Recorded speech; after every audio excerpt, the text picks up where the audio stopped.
distinguida concurrencia, vamos a dar inicio al acto académico por medio del cual la Universidad Ricardo Palma procederá a distinguir como doctor honoris causa de nuestra casa de estudio al doctor Tomás Leopoldo Kirchhausen-Lewis. En tal sentido, en aplicación del programa concordado, anunciaremos al doctor Modesto Montoya Zabaleta, que será el encargado de pronunciar las palabras de presentación del doctor Kirchhausen. Bueno, el doctor Iván Rodríguez Chávez, rector de la Universidad Ricardo Palma, doctor Leonardo Alcayoma, vicerrector académico, magíster Gerardo Choque, secretario general, doctor Manuel Guamán, decano de la Facultad de Medicina, amigos todos. Uno de los mayores placeres que uno puede tener en la vida es contar o tener la oportunidad de conversar, intercambiar palabras con los mayores cerebros que tiene el Perú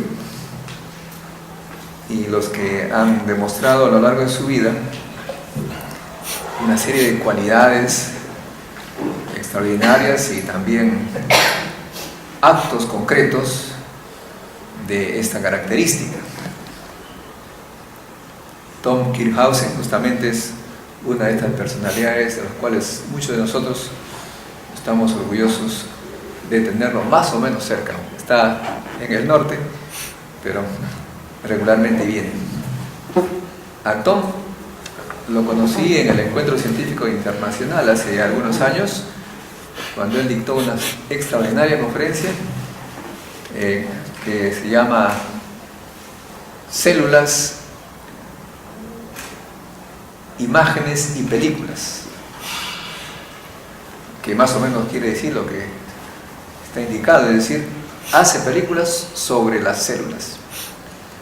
Para un físico, pues que todo lo ve con detectores y hace deducciones un poco a veces abstractas de cómo se comporta el núcleo, el átomo, ver, digamos, en vida real cómo se comporta una célula y cómo la materia y la energía en cierta manera se transporta en esta célula para darle vida y para, por supuesto, algunas veces crearle problemas. Esa conferencia que dio Tom en el encuentro científico me impactó y desde allí hemos tratado de hacer algunas cosas juntos, pero espero que pronto algo de ello se concrete. El doctor Tom Kirchhausen es miembro de la Asociación Americana para el Avance de la Ciencia. Además es un investigador de la Asociación Americana de Investigaciones en el Corazón. Uno de los temas que es conocido por sus colegas y por peruanos y del exterior es que resolvió la primera estructura atómica de una proteína responsable por la formación de vesículas intracelulares responsables del tráfico celular. O sea que es interesante ver cómo en una célula, pues, como dije, hay transferencia de masa y energía. Leyendo un poco la historia de la ciencia, me pude enterar de que en 1609 había dos astrónomos, Harriot en Inglaterra y Galileo en Italia.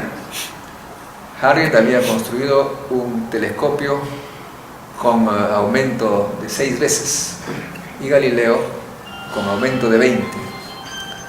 Harriot vio que había ciertas irregularidades, mejor dicho, dibujó ciertas irregularidades en la Luna.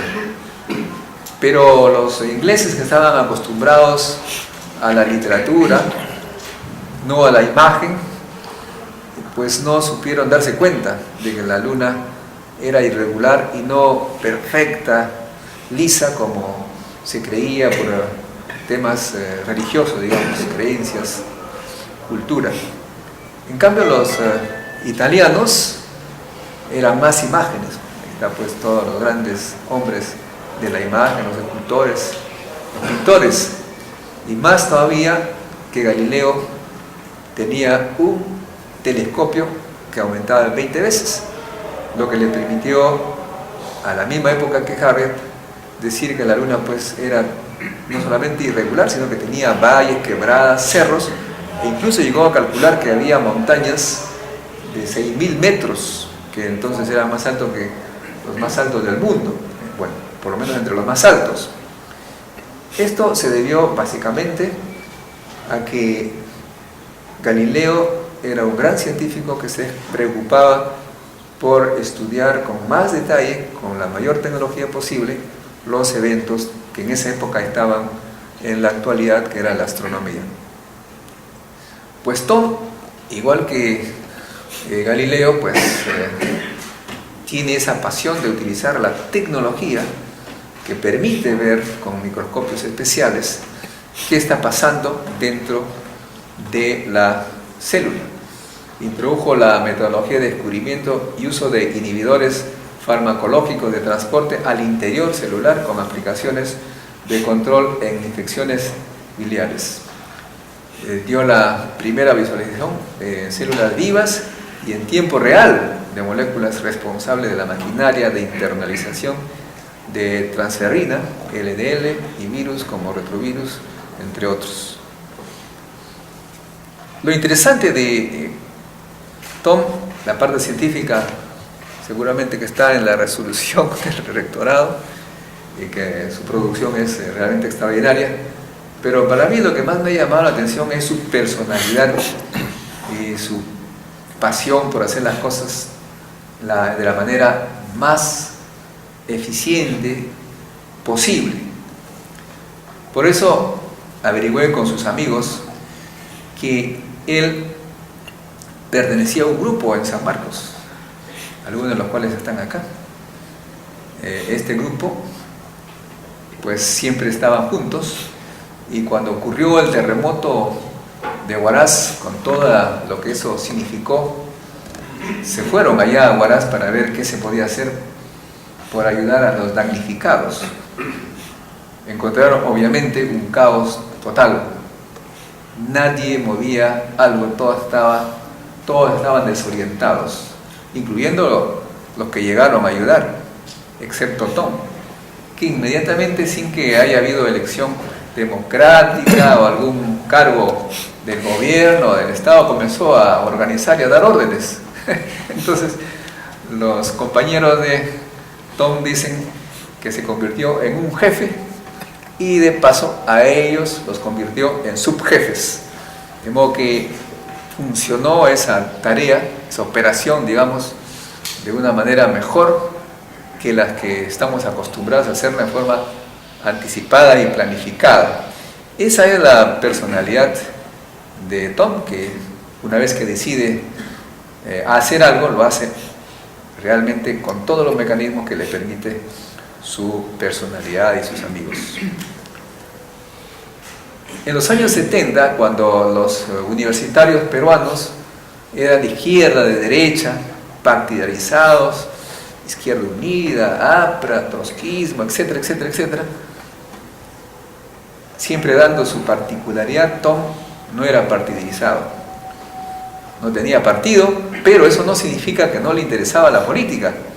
Le interesó saber cómo funcionaba la universidad, e incluso fue elegido como representante estudiantil en la asamblea universitaria a los 18 años, en la segunda mitad del año 70. Él estaba interesado realmente en el funcionamiento de la universidad. Supongo que ese interés de saber cómo funcionan las cosas desde el interior es el mismo que lo ha llevado a interesarse pues al interior de las células. Por lo menos es mi interpretación. Como físico yo estoy muy contento de conocer biólogos extraordinarios que han estado interesados en la física. Él Tom Kirchhausen se había reunido y se identificó con un pequeño grupo de amigos que trabajaban en la mesa de práctica de física, que se autodenominaron Mesa Snoopy, cuyos integrantes fueron también elegidos representantes estudiantiles. De modo que esta aventura de los cuatro no solamente era una aventura científica, sino también en la política. Claro, los otros sí eran pues de izquierdas y derechas, pero lo curioso es que con el tiempo se tranquilizaron y ahora son buenos centristas. Por otro lado, Tom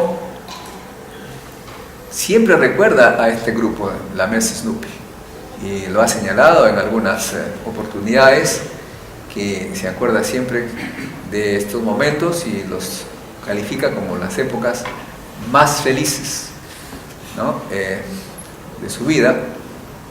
Y esto ocurrió en el laboratorio de biofísica de la Cayetano Heredia con el ingeniero Wittenbury y el ya legendario doctor Monge, más conocido como Choclo. Bueno, por otro lado, sus amigos señalan que Tom lleva en su personalidad un lema que anima a los carteros norteamericanos y también de muchos países, que nada de lo que ocurre en la naturaleza, por más terrible que esto sea, va a impedir que el servicio postal llegue a su destino. Esta característica de Tom Kirchhausen hizo pues que cosas curiosas, ¿no? Por ejemplo, él después de Cayetano se fue a Venezuela, al IBIC, al Instituto Venezolano de Investigación Científica. Y claro, en ese país había mucho calor, como se sabe. Pasó a Estados Unidos, a Chicago, donde era todo lo contrario. En 1978, él temía no llegar a su destino porque la nieve de repente podía impedirlo. Entonces no tuvo mejor idea que comprarse un jeep, e incluso se dice que le adaptó una especie de accesorio para barrer la nieve, un jeep antinieve. Da cuenta la forma como él toma las cosas muy en serio, y él entonces no llegó en ningún momento tarde a su laboratorio y su trabajo se hizo sin ningún problema. Aunque claro, algunos piensan que eso lleva al extremo, por eso es que se ha instalado entre sus amigos, no se sabe si es leyenda o un rumor, de repente él nos puede confirmar que cuando se mudó a la Universidad de la Universidad de Chicago a Harvard en verano del 80, para estar seguro de llegar, hizo su Jeep Palo.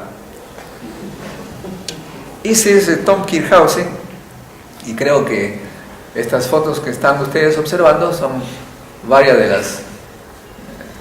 las manifestaciones. Aquí lo ven mostrando parte de su investigación, y también visitó el reactor RP0 del Instituto Peruano de Energía Nuclear, ya lo dije, dictó una charla el encuentro científico del 2009.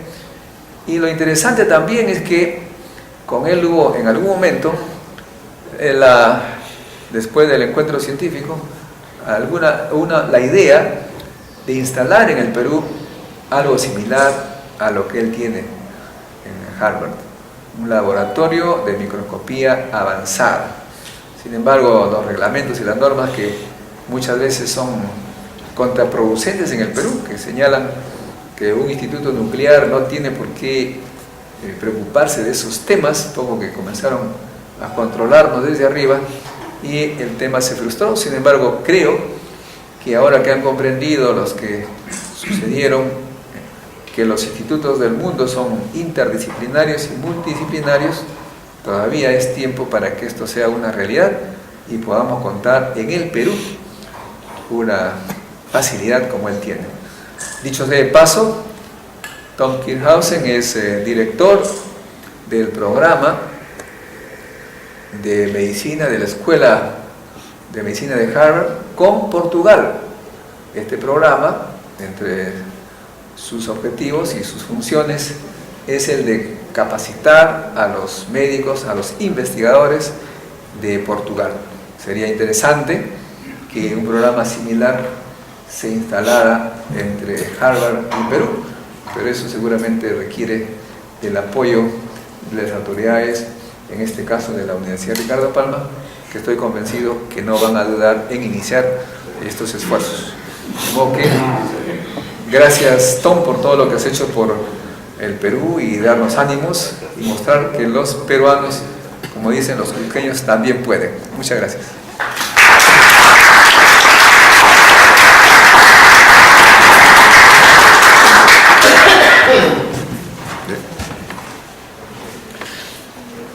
Continuando con el programa establecido, daremos lectura a la resolución del Consejo Universitario que confiere la distinción académica de doctor honoris causa al doctor Tomás Leopoldo Kirchhausen Lewicz. Resolución del Consejo Universitario número 13-411-116. Lima, 2 de mayo del 2013. El rector de la Universidad Ricardo Palma y presidente del Consejo Universitario.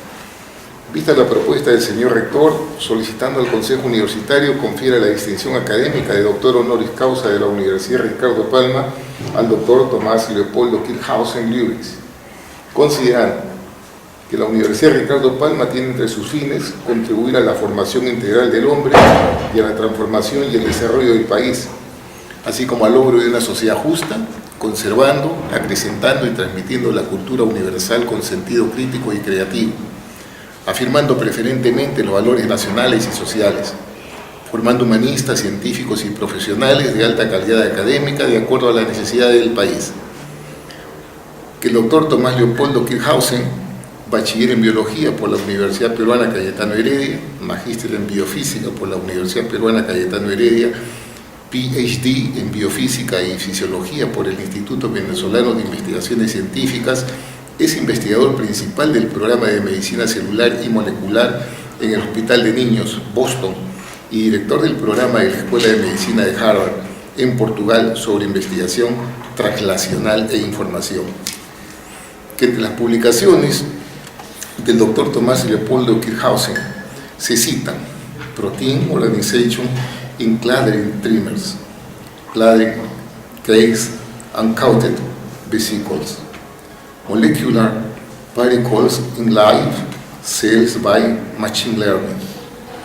Que el doctor Tomás Leopoldo Kirchhausen Lewicz ha recibido la distinción académica de profesor honorario de la Universidad Peruana Cayetano Heredia y el premio investigador establecido por la Asociación Americana del Corazón, en uso de las atribuciones conferidas por el inciso F del artículo 32 de la Ley Universitaria número 23733, el Estatuto de la Universidad, y según el inciso U del artículo 82, y estando al acordado por el Consejo Universitario, resuelve, artículo único, conferir la distinción académica de doctor honoris causa de la Universidad Ricardo Palma al doctor Tomás Leopoldo Kirchhausen Lewicz, otorgándole el diploma y la medalla correspondiente para que se le reconozca como tal y se le conceda los privilegios que esta distinción otorga.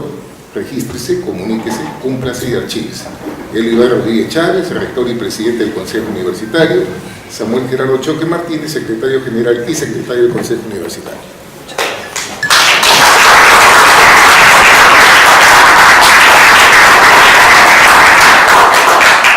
Señor doctor Tomás Leopoldo Kirchhausen Lewicz, de la Universidad Ricardo Palma, conocedora de sus altos méritos científicos, académicos, de investigación, profesoral, ha considerado que usted es merecedor de esta distinción de doctor honoris causa de nuestra universidad y me ha concedido a mí el privilegio de imponerle la insignia.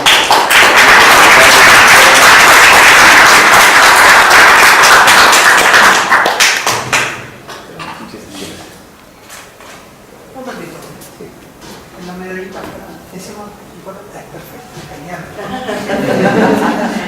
Muchas gracias, doctor, por favor. Muchas gracias. Muchas gracias.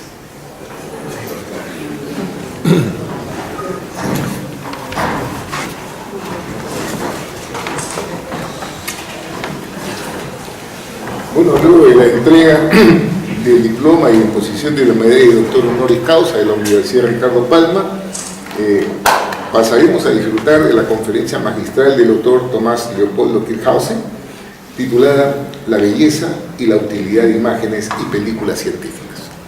Doctor.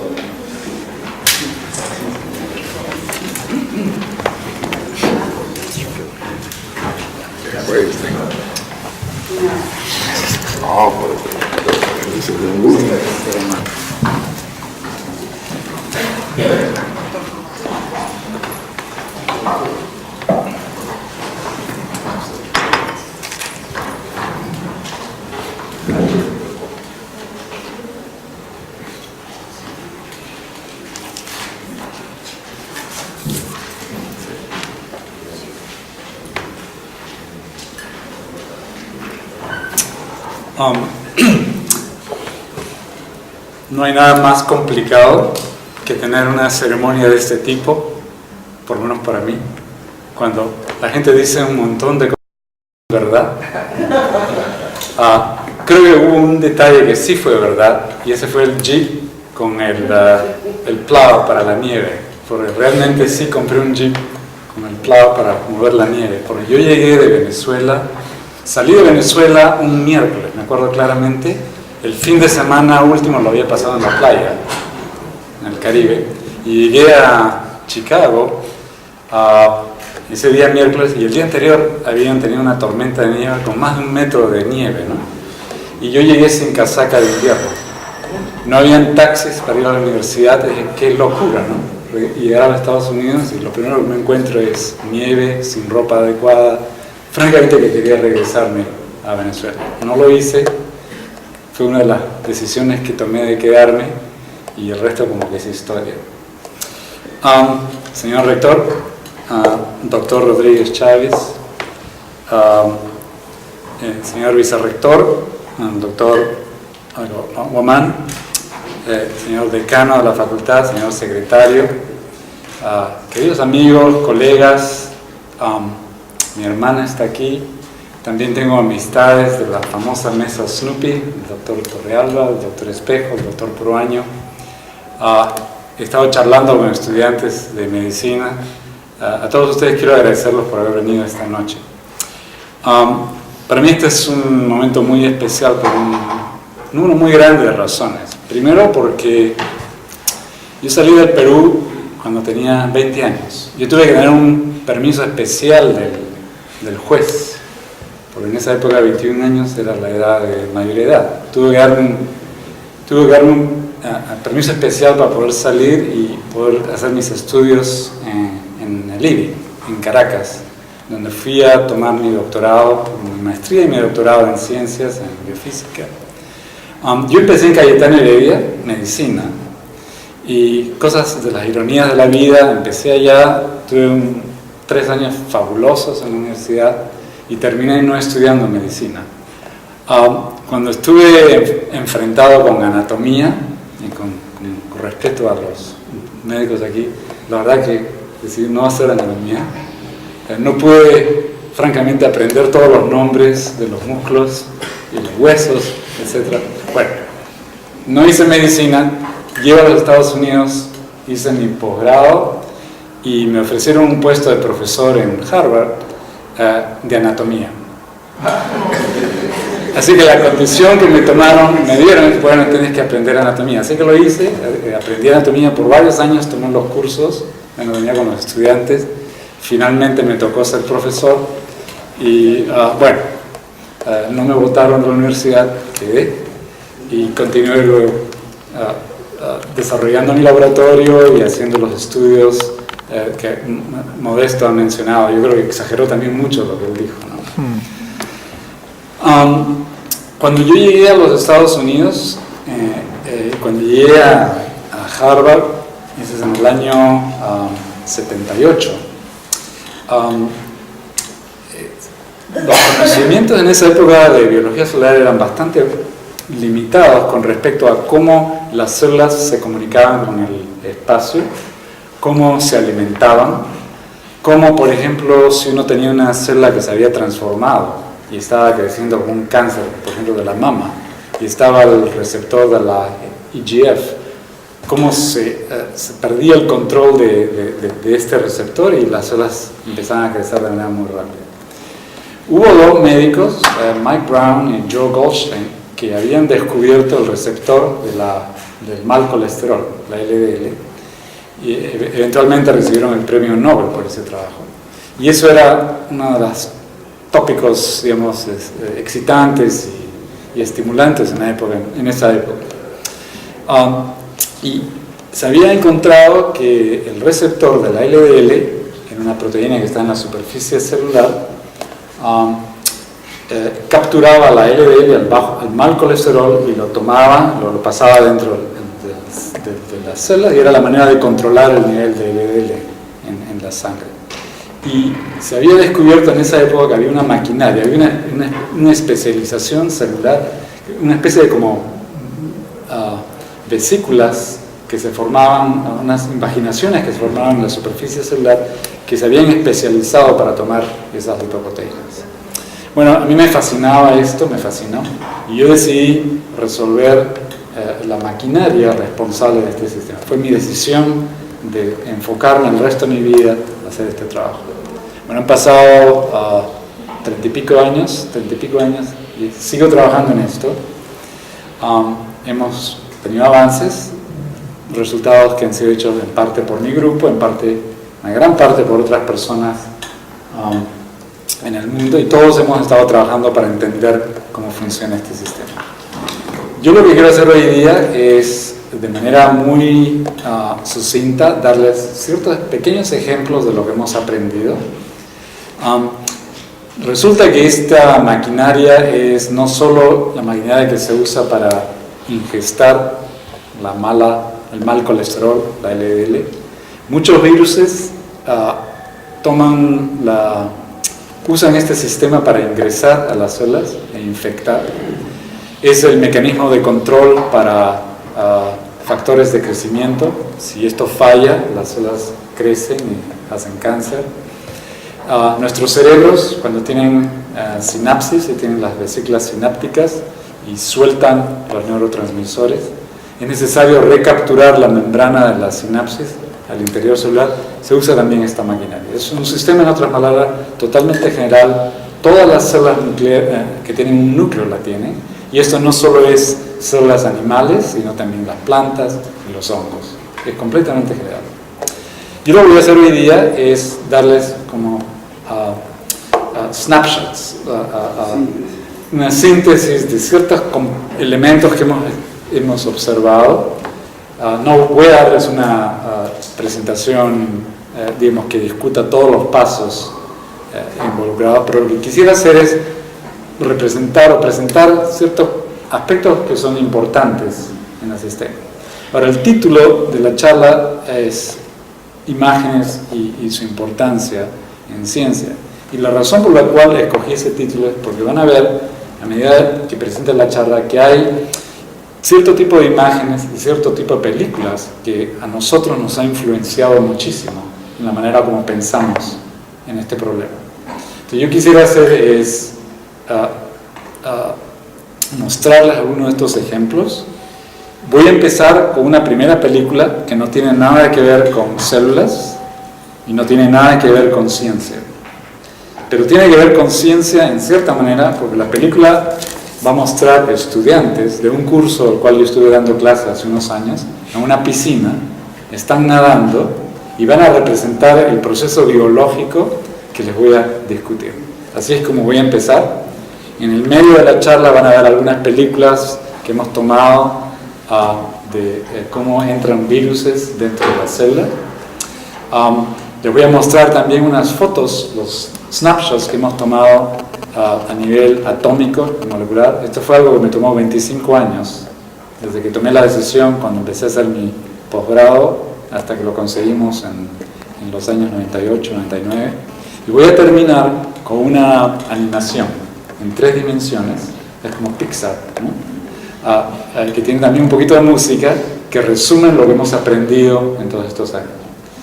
Y el tema, digamos, que quisiera que ustedes mantengan durante la charla es que es importante hacer una distinción entre las fotos que uno presente, que pueden ser bonitas o no, espero que les guste, pero que es importante hacer una distinción entre lo que uno presenta visualmente y lo que realmente eso significa.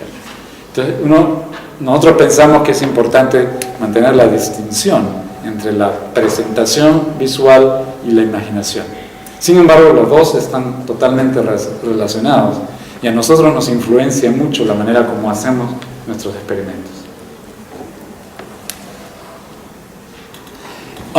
Estos estudiantes están en la piscina y ellos no se conocían cuando llegaron al curso. Este es un curso que lo dictamos en Francia hace unos años atrás, era el verano, y ellos lo que están haciendo es van a empezar a tomarse de la mano y van a formar una especie de como un cascarón.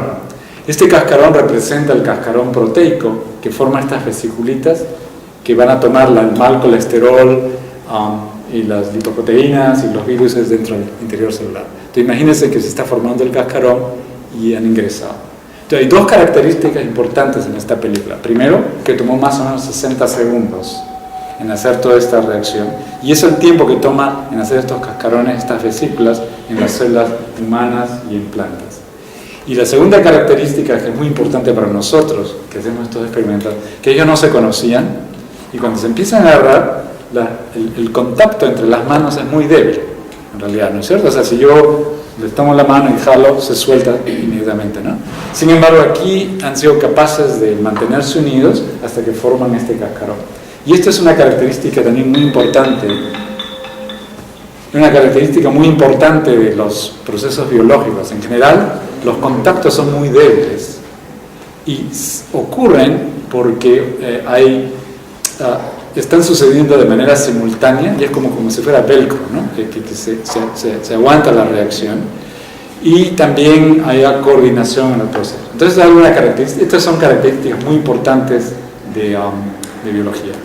Esta película yo siempre la pongo en mis presentaciones científicas formales porque yo creo que transmite esta característica de cómo funcionan las reacciones biológicas. Entonces, la charla que quiero dar ahora, que ha desaparecido el título, voy a tener que pasarlo de nuevo. Okay. La charla es la belleza y la utilidad de imágenes y películas científicas. Entonces, les voy a dar ejemplos de este proceso en particular y, digamos, transmitir este sentimiento hacia ustedes. Okay. Lo primero que tengo que hacer es poner un poquito de escala geométrica en lo que me voy a estar refiriendo, porque los procesos que estamos discutiendo no los podemos ver directamente con la vista. Tenemos que usar instrumentación, tenemos que usar microscopios ópticos, tenemos que usar microscopios electrónicos, tenemos que usar un sincrotrón para generar rayos X y poder resolver las estructuras atómicas.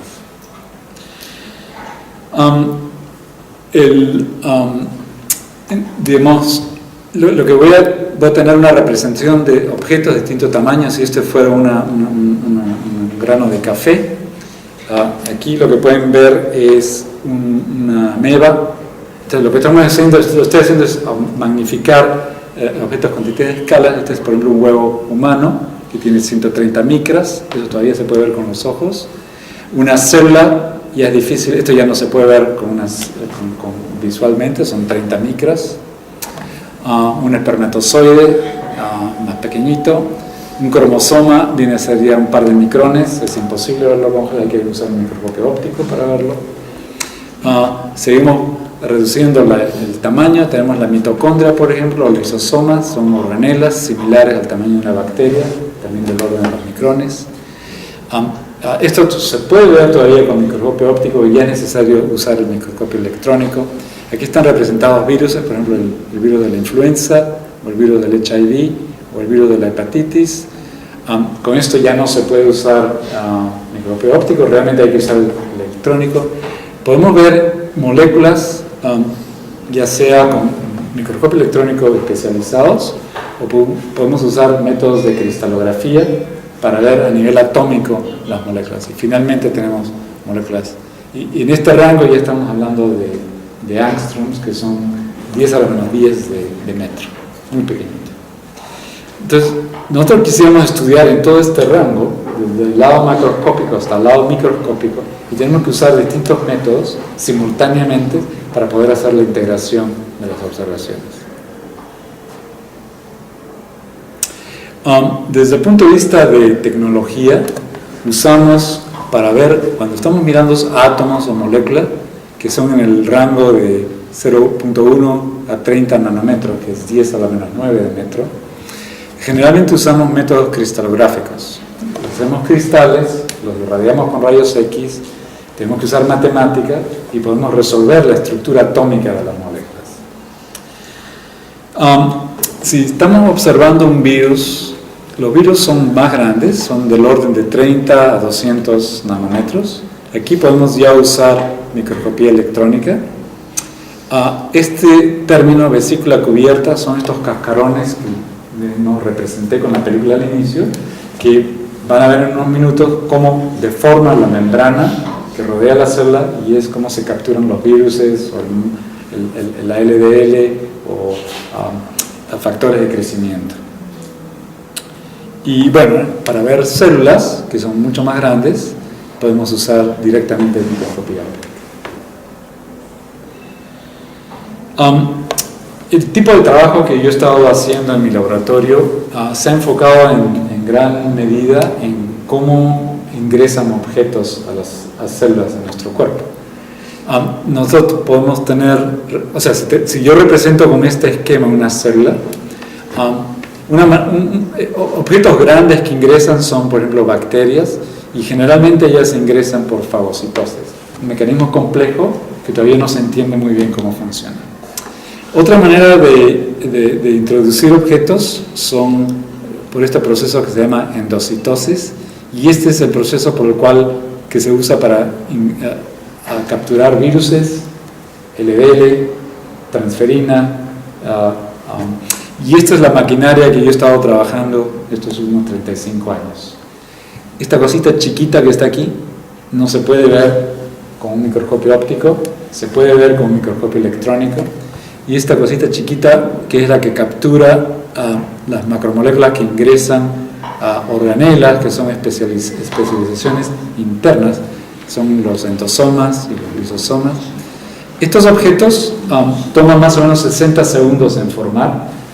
Una célula típica puede tener varios cientos de esos objetos en la superficie celular, y eso es lo que he estado tratando de entender con mis colegas en mi laboratorio en todos estos años, entender la maquinaria molecular que es responsable de este proceso. Entonces voy a hacer en el resto de la charla es presentarles ejemplos de cómo funciona lo que hemos entendido desde el punto de vista molecular, todo esto basado en imágenes para darles la representación del proceso. Ok. Esto resume parte de los estudios que hemos estado haciendo.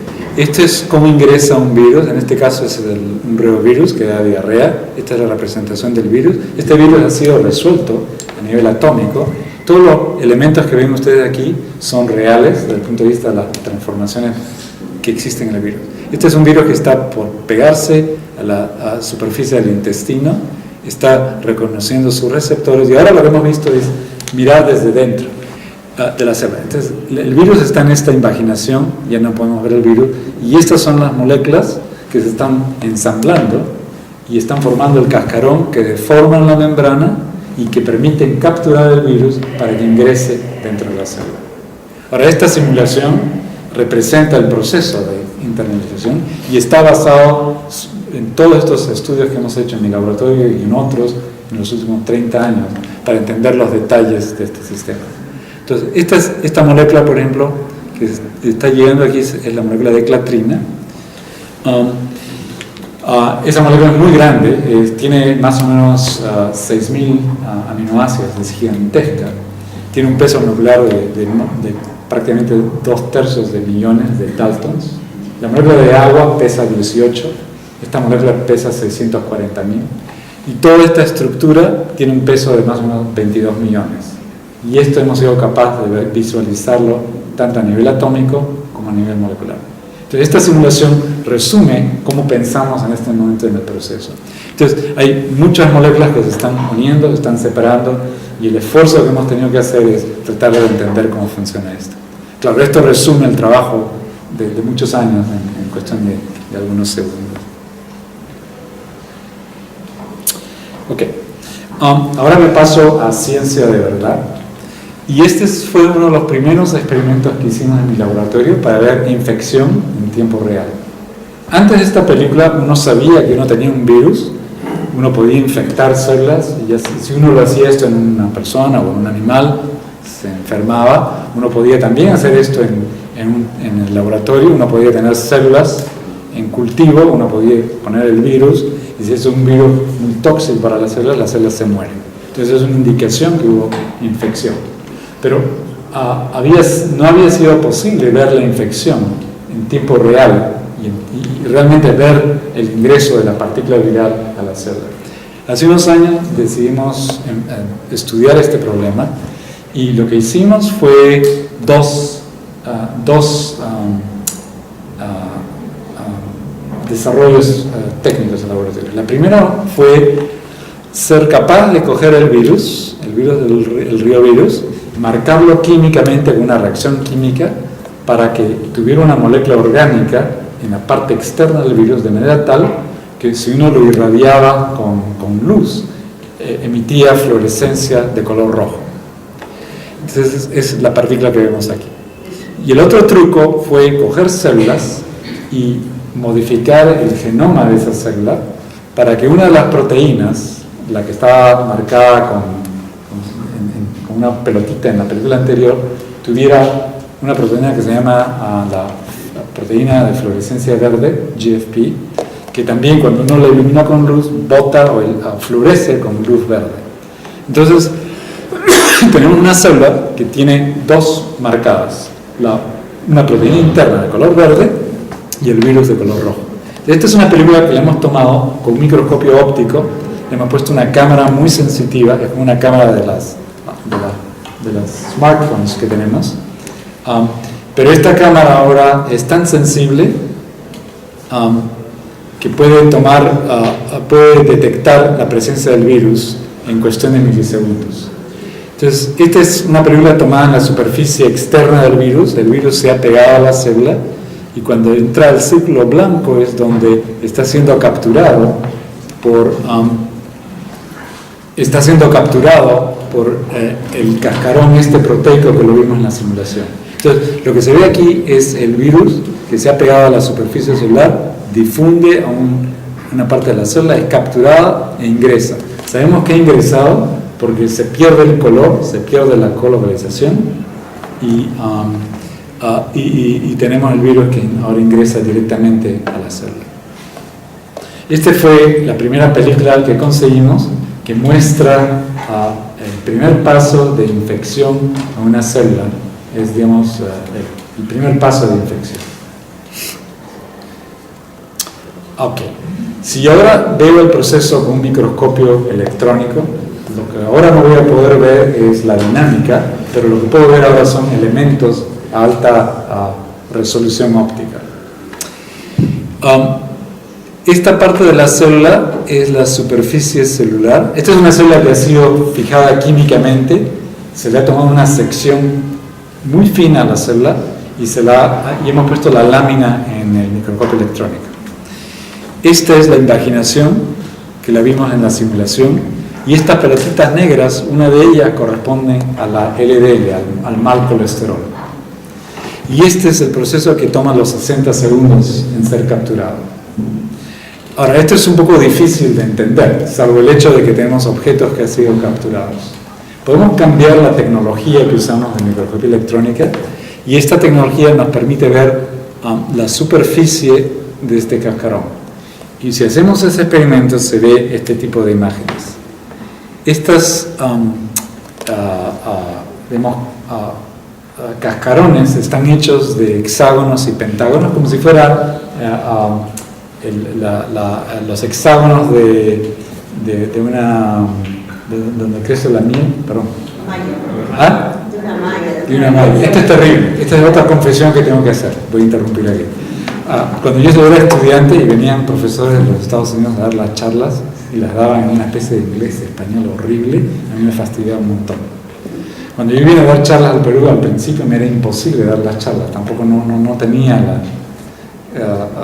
las palabras. Entonces en un momento determinado dije, bueno, ¿qué importa? Las diré en inglés. Bueno, me ha regresado de nuevo, que no me puedo acordar a veces las palabras, así que me tengo que disculpar, así que no me vienen instantáneamente las palabras. Estas mallas, esto representa uno de estos cascarones que se están formando. Entonces, está hecho de hexágonos y pentágonos. La membrana, esta membrana así deformada, está en la parte de abajo, no la podemos ver por este método. Pero lo que sí nos dice es que hay este tipo de cascarón. Cuando estas fotos fueron tomadas en los años 80 originalmente, fueron muy importantes en nuestro campo, porque nos permitió hacer la transición de esta cosa que uno veía aquí que era borrosa, era una cuestión negra, a esto un poco más claro, que da una indicación que había una especie de látice. Sin embargo, la relación entre el látice y este cascarón y cómo se formaba este látice se desconocía totalmente. Y ese fue el trabajo que hicimos en el laboratorio para entender. Estos objetos, luego que se forma el cascarón, se forman estas vesículas cubiertas. Ese es el carrier que va a llevar el virus al exterior celular, entonces termina entrando en el citosol y hace la infección.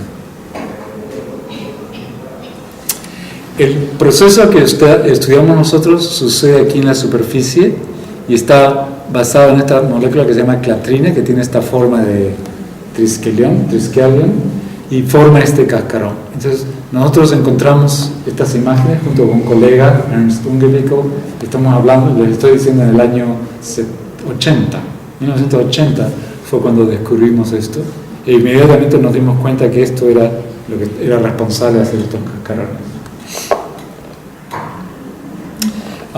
20 años más tarde logramos obtener esta estructura. Esta es la estructura molecular del cascarón, tomada con microscopía electrónica.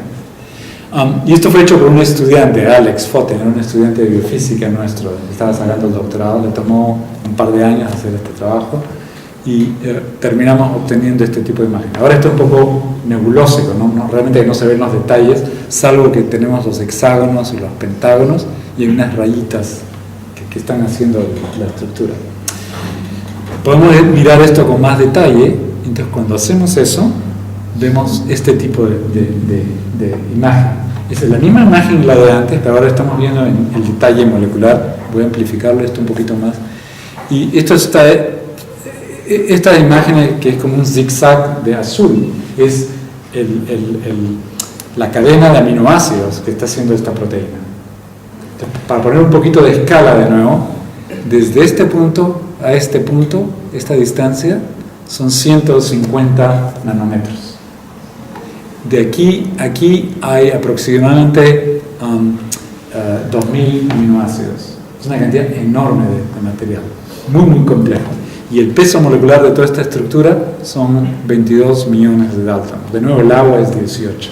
O sea, es para darle la escala de proporcionalidad. El ribosoma, por ejemplo, tiene un peso molecular de 220.000, mucho más pequeño. Bueno, entonces volver a hacer imágenes para simplificar, y la relación entre la molécula de clatrina y el cascarón es lo que está representado en esta simulación. Entonces cada uno de estos bracitos hace un montón de contactos y termina haciendo este tipo de estructura. Ahora, ¿por qué es esto importante? Además de poder mostrar las imágenes, es porque permite pensar cómo funcionan otras estructuras celulares, cómo se organiza un ribosoma, cómo se organiza una mitocondria, cómo se organiza el aparato de Golgi. Entonces, presenta el framework para poder desarrollar experimentos y tratar de entender cómo funciona la biología celular. El proceso que estudiamos está representado aquí. O sea, si esta es la superficie celular, se están formando unos cascarones va deformando la membrana y es dentro de esta invaginación que es capturada, por ejemplo, la LDL o un virus, termina estando en esta vesiculita, este cascarón se pierde y la vesiculita puede ahora migrar dentro de la célula y, digamos, infectar. Si uno piensa, por ejemplo, en niños, los niños cuando nacen son sanitos hasta los 6, 7, 8 meses de edad y empiezan en esa edad a tener resfríos o tener infecciones. Están protegidos por los anticuerpos de la madre, que les ha pasado el anticuerpo a través de la placenta. Y el mecanismo de transporte fue exactamente este de aquí. Entonces, por ejemplo, en el caso de la placenta, el lado de la madre está en este lado, coge los anticuerpos, forma estas vesículas y la vesícula pasa al otro lado de la célula donde fusiona y suelta el anticuerpo, y esa es la manera de transferencia pasiva de anticuerpos. Ok, un par de más de películas y con esto voy a terminar. Esta es una película que también tomamos hace unos años, donde hemos modificado genéticamente la célula para que cada una de estas vesiculitas esté marcada de color, en este caso de blanco, en realidad es verde. ¿Okay? Entonces cada uno de estos objetos son estas vesiculitas que se están formando, y este es como se está capturando los virus de nuevo, el mal colesterol, etc. Y lo que hacemos nosotros es escoger cada uno y estudiarlos. Usamos matemáticas, usamos genética, perturbaciones para entender cómo funciona. Ok, yo estaba hablando del mal colesterol, la LDL.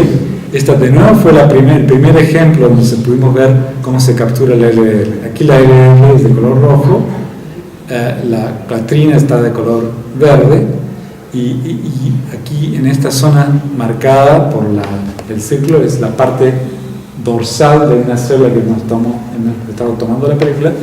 Aquí se captura la LDL, es capturada por una de estas vesículitas y ingresa a la célula. De nuevo, este fue el primer ejemplo que tuvimos en tiempo real de la captura. He dado algunos ejemplos hoy día de cómo hemos usado imágenes, ya sea estáticas o dinámicas, para tener una visión, digamos, unidas de la complejidad celular, en este caso, este problema de internalización. Esto trae una serie de preguntas para nosotros, ¿no? Una de ellas es si es que estas imágenes son descripciones correctas o no del mundo que estamos viendo, si son descripciones, son simples o complejas, y es por supuesto que tenemos todo un rango. La manera como hacemos los experimentos, tratamos de disecarlo para poder digamos, hacer una síntesis de la complejidad, para poder tratar de conseguir conclusiones que tengan sentido en nuestras maneras de estudiar. El problema que tenemos es que obtenemos estas imágenes y quizás en nuestro laboratorio son entendibles, pero ¿cómo hacemos para pasárselas a colegas o a estudiantes? Ese es un esfuerzo que no es fácil de hacer, porque muchas veces estas son representaciones que son muy rápidas, son muy esquemáticas, o en este caso en particular son tridimensionales. Entonces tenemos que pasar información que sabemos que es tridimensional, donde los datos que hemos obtenido son quizás en 2 dimensiones, o quizás a veces en solo una dimensión, y tratar de pasar la representación de nuevo a 3 dimensiones, que es como voy a terminar hoy día con un par de simulaciones. Y finalmente hay un problema muy serio, que es si es que dejamos o no que la estética de las imágenes influencie o no nuestras maneras de pensar. Este es un problema porque uno puede hacer dibujos muy bonitos y uno puede llegar a conclusiones de cómo funciona algo, cuando en realidad ha podido ser simplemente un sueño que uno ha tenido o una interpretación que no necesariamente refleje la realidad del proceso que uno está estudiando. Esto lo menciono porque hace unos años hubo un artículo que salió en el New York Times dedicado justamente a este tipo de problemas, y usaron nuestro ejemplo, nuestro caso, para discutir si es que lo que estábamos haciendo influenciaba o no la manera como estamos pensando en los problemas, digamos, biológicos. Entonces yo creo que uno tiene que tener un balance para tratar de, por un lado, tomar imágenes que tengan sentido y por otro lado, usarla para hacer desarrollos, digamos, de pensamiento. Esta simulación, voy a darle 2 simulaciones de esta y la última. Esta es una simulación simple que hicimos hace unos años atrás, donde se pueden ver la membrana de la célula y muy lentamente podemos ver cómo se están relacionando estas moléculas de creatinina. Esta simulación está basada en los conocimientos que tenemos del tiempo que toma en capturar el contenido, el número de moléculas, el tipo de componentes, la estructura tridimensional y el tipo de interacciones. Es tiempo real, toma 60 segundos en formarse esta estructura y aquí se van capturando la vesícula y esto va a terminar cuando hay una reacción catastrófica que digamos, suelta todos los componentes que están rodeando la vesícula para que así la vesícula, digamos, desnuda pueda movilizarse dentro de la célula y llegar al endosoma o pueda llegar al otro lado de la placenta y pueda soltar los anticuerpos.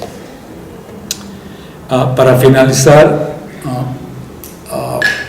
el tipo de experimentos que hacemos nosotros combina imágenes estáticas de alta resolución que pueden ser atómicos o moleculares. Estos son obtenidos con métodos de estructurales biológicos y los combinamos con imágenes, películas de baja resolución que las obtenemos de células, o podemos hacer también sistemas sintéticos en el laboratorio, podemos reproducir lo que sucede dentro de la célula y que nos ayuda a obtener, digamos, imágenes y animaciones que las llamamos moleculares en 3 dimensiones. La última película, esta sí tiene sonido, resume todo lo que he dicho hoy día. Todo va a suceder mucho más rápido porque ahora hemos involucrado también la parte estocástica que sucede dentro de la biología y los procesos celulares. Entonces, con esta última simulación voy a terminar la charla. The following molecular animation shows the formation of a coated vesicle in real time and features numerous experimentally derived molecular structures, dynamics, and interactions.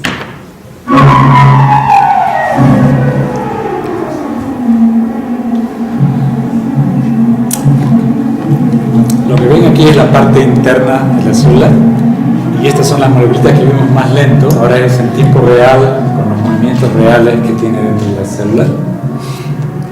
Pero esta es una simulación, pero resume la manera que tenemos de pensar en cómo se funcionan estas vesículitas.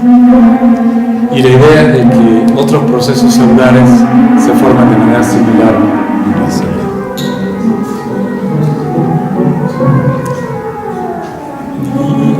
Y esta animación respeta la estructura tridimensional de todos los componentes, la cinética, la dinámica, la información que hemos obtenido de los experimentos físicos.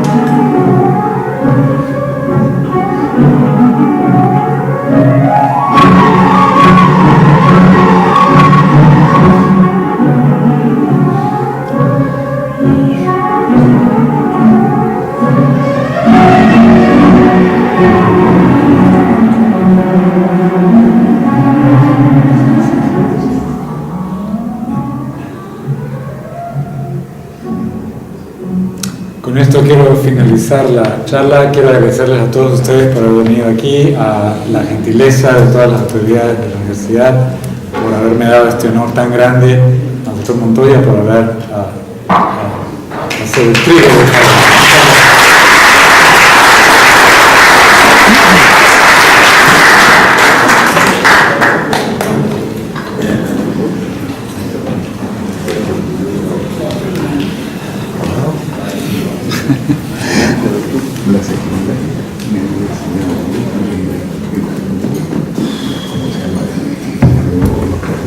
de los electrones, la filosofía, el macro pero aquí me perdí.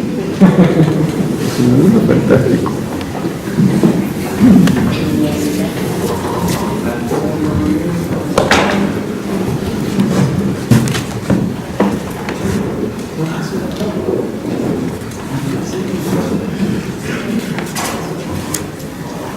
Bueno, todos hemos ingresado a un mundo fantástico, ¿no es cierto? Gracias, doctor Tijausen. A continuación, escucharemos las palabras finales del señor rector de nuestra universidad, el doctor Elibar Rodríguez Chávez.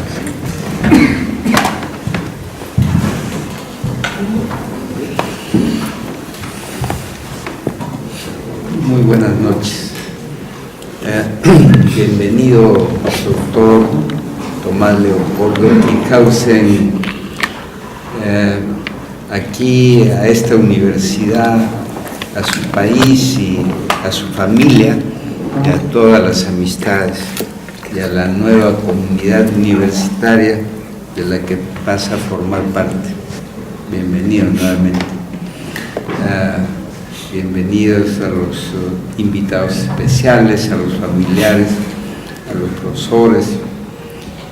Saludo al vicerrector académico, al decano de la facultad, al secretario general, profesores, alumnos que están participando de esta ceremonia que es sin duda de una importancia académica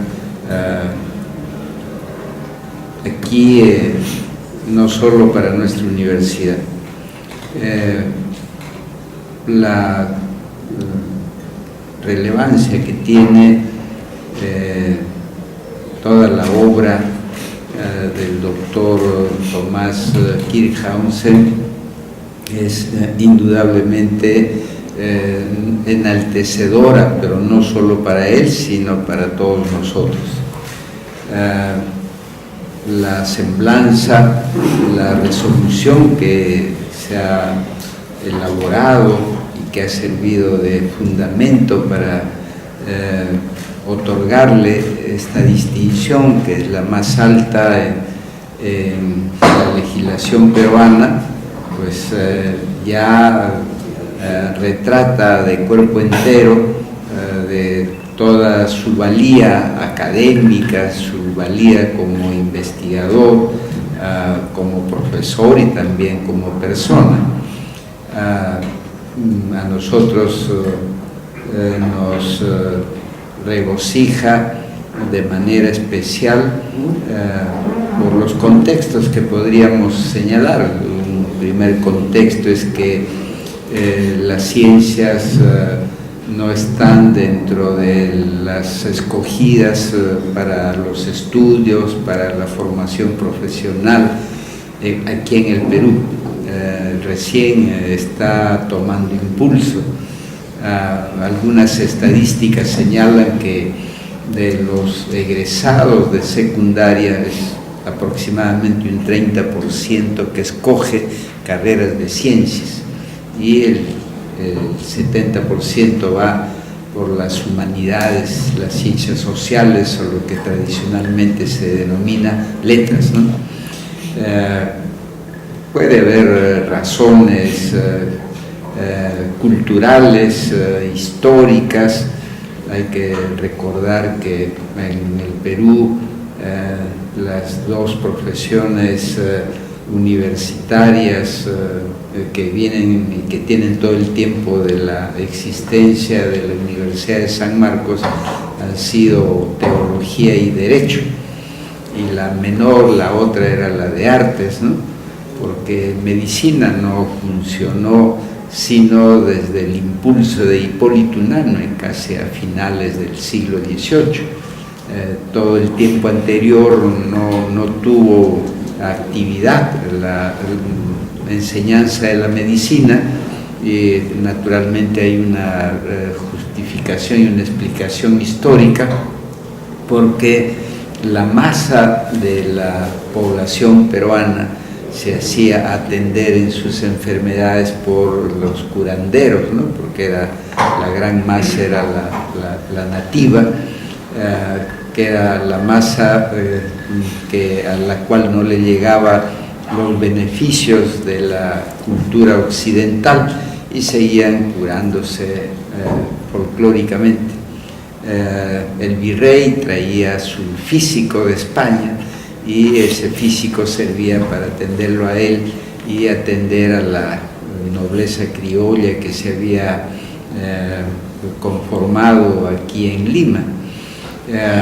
Y es Hipólito Unanue que va a dar saltos cualitativos sumamente importantes. Comienza por establecer el anfiteatro en la Facultad de Medicina, a darle mucho impulso a la práctica, a incorporar el conocimiento de las ciencias que serían las ciencias básicas, entre ellas el estudio de las plantas, el estudio del clima y sus efectos en la salud, de tal manera que allí ya hay más de de un siglo, casi 2 siglos de diferencia en los que no se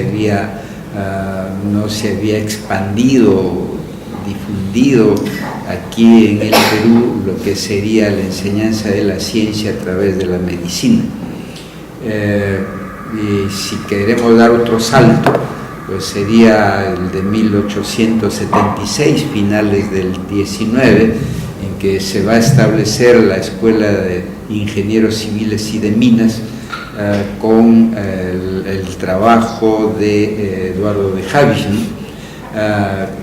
y que al abrirse esta escuela van a incorporar como estudiantes de ingeniería a los bachilleres de ciencias, porque ya había la Facultad de Ciencias que se instaló por Castilla, ¿no? Con los reglamentos de instrucción pública. Él puso la Facultad de Ciencias Naturales, ¿no? Y una de Ciencias Administrativas y Políticas.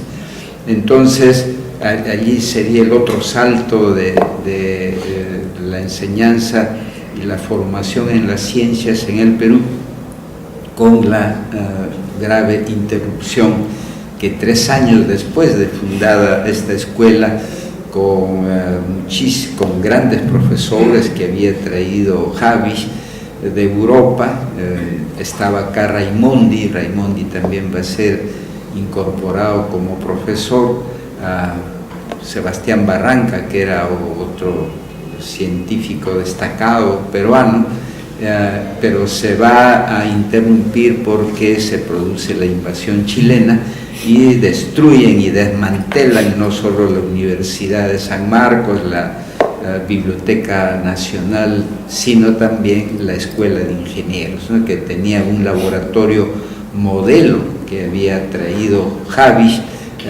por encargo del gobierno, que regresó a Francia, visitó las escuelas de ingeniería de Francia y con esa experiencia organizó la Escuela de Ingenieros Civiles y de Minas aquí en el Perú, con un laboratorio modelo. Así que esa interrupción por la guerra, la invasión chilena, la destrucción, el desmantelamiento, porque se llevaron los laboratorios tanto de San Marcos como de la Escuela de Ingenieros y los libros de la Biblioteca Nacional, produjo pues un decaimiento muy grande en lo que sería el desarrollo germinal de las ciencias. En cambio, pues tuvo una continuidad el otro mundo del conocimiento a través de la Facultad de Teología, que es comprensible porque la conquista y la colonia se basan en la cristianización, y por lo tanto España no estaba en condiciones de producir teólogos y de enviarlos acá, así que lo mejor era que en el propio lugar, es decir, aquí en Lima, se formaran los teólogos que iban a ser los cristianizadores, los predicadores, en toda lo que era el virreinato del Perú. Y ellos siguieron formando los teólogos como hasta ahora, continúan con el seminario de Santo Toribia, que viene a ser la facultad de teología que se fundó con San Marcos. Y derecho ni se diga, ¿no? La facultad de leyes, que también tiene su explicación. El virreinato necesitaba de los funcionarios de la administración pública. No había la carrera de administradores como ahora, ¿no? Entonces eran los abogados los que iban a desempeñar los puestos de la administración pública. Entonces igual tiene en el Perú toda la antigüedad de la universidad la formación de los abogados.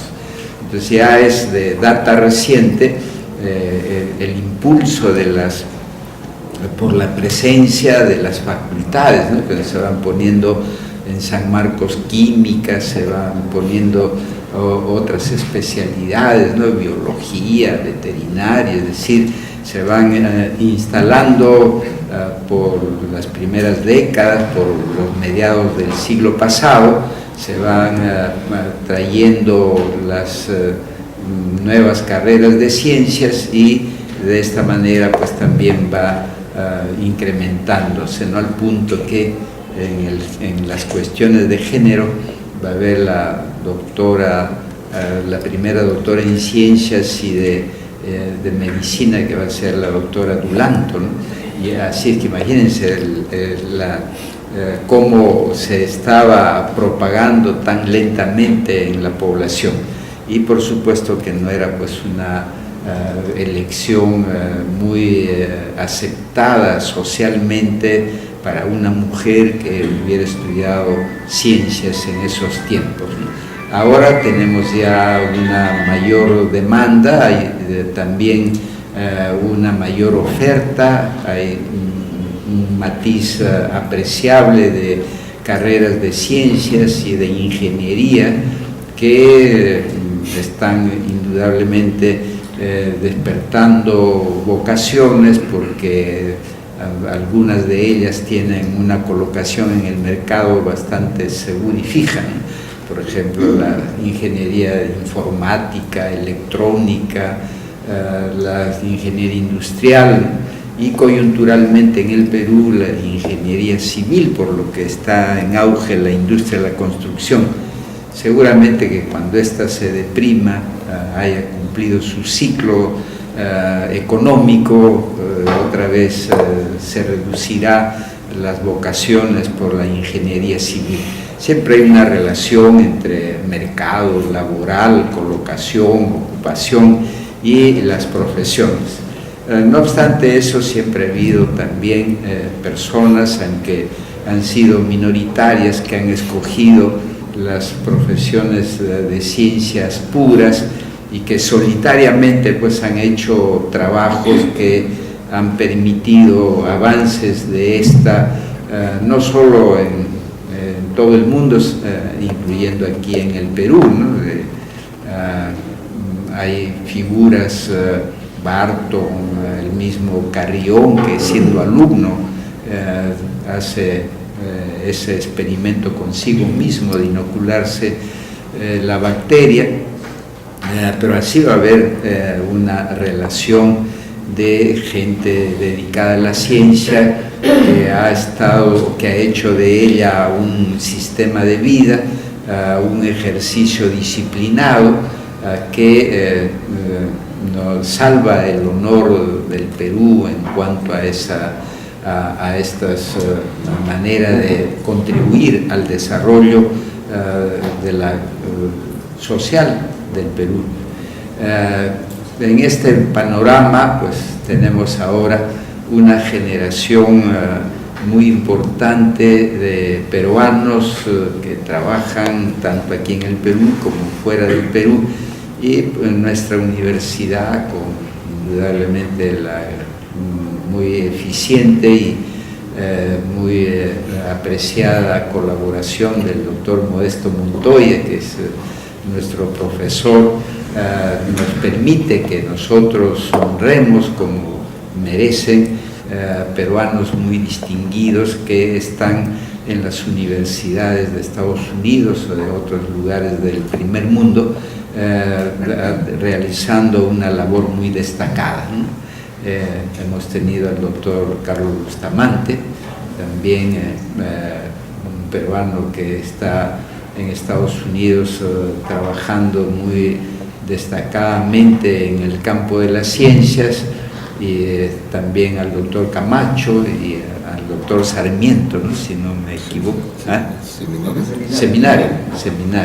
Entonces, y ahora a esta lista de brillantes científicos tenemos al doctor Kirshausen, que a nosotros nos complace saber de todo lo que hace, de esta dedicación ya por un cuarto de siglo para el estudio en profundidad de un tema, pues es de destacarlo, de estar ubicado dentro de los equipos de los científicos que diríamos de primer nivel, formar parte de la plana de investigación y docente de una de las primeras universidades del mundo como Harvard, pues todo ello abona en resaltar sus méritos y sus valores.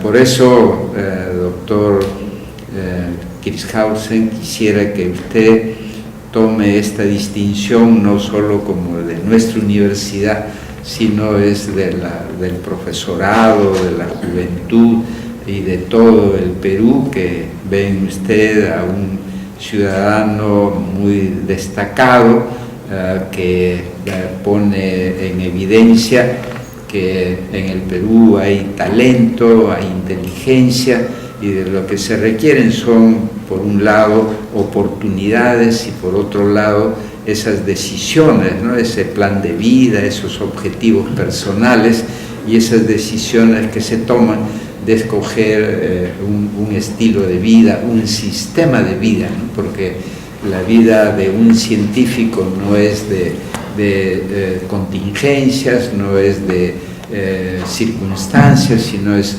una decisión que se convierte en todo un sistema de vida, porque ahí hay largas jornadas de trabajo, de estudio, restricciones para muchas otras cosas que disfrutan las personas que no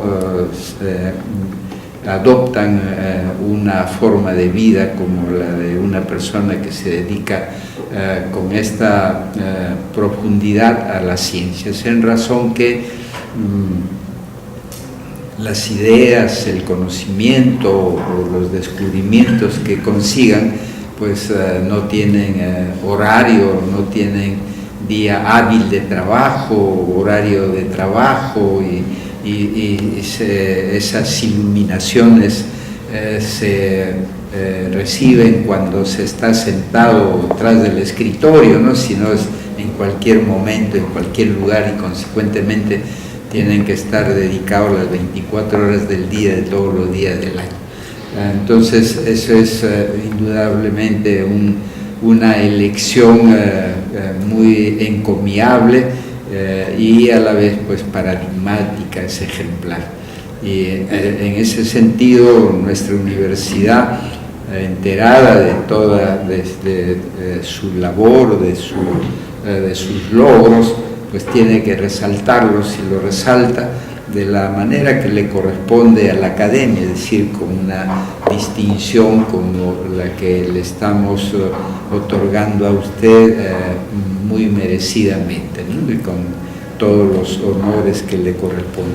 Por eso, y su repercusión educativa, formal, formadora, es que sirve de modelo y de ejemplo para todos, y de manera especial para los jóvenes, para los estudiantes, ¿no? Así que yo quiero en esta oportunidad, pues, en nombre propio y en nombre de toda la comunidad universitaria, felicitarlo por ese trabajo que viene haciendo por los logros ya conseguidos y por lo que conseguirá en adelante. También decirle que hoy día con esta ceremonia estamos incorporándolo formalmente a esta casa de estudios, de la cual pasa usted a formar parte en una especie de lista de honor y de gala, y que además de estas cuestiones puramente científicas y académicas, pues decirle que también usted se ha ganado todo nuestro afecto. Consecuentemente, está usted aquí con nosotros y a partir de ahora formalmente como doctor honoris causa de nuestra universidad, de la Universidad Peruana y de todo el Perú, esperando que tenerlo en otras ocasiones también adelante, ¿no? Así que gracias por haber aceptado esta distinción y también gracias a ustedes por estar acompañándonos en la ceremonia.